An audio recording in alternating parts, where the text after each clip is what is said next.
Pretty miserable day at Warton.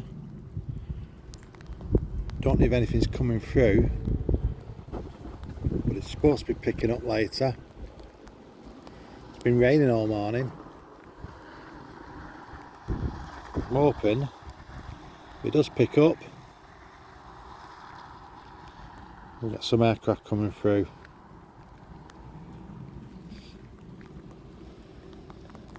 Got my scanner on, been checking the ADSB flight tracker, not heard anything.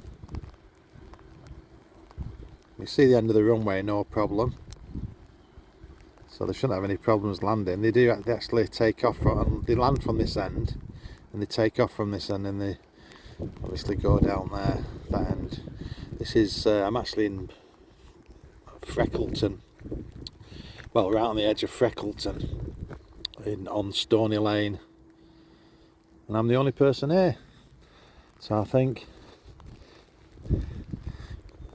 people aren't expecting anything to come through, but you never know. Fingers crossed, and bye for now.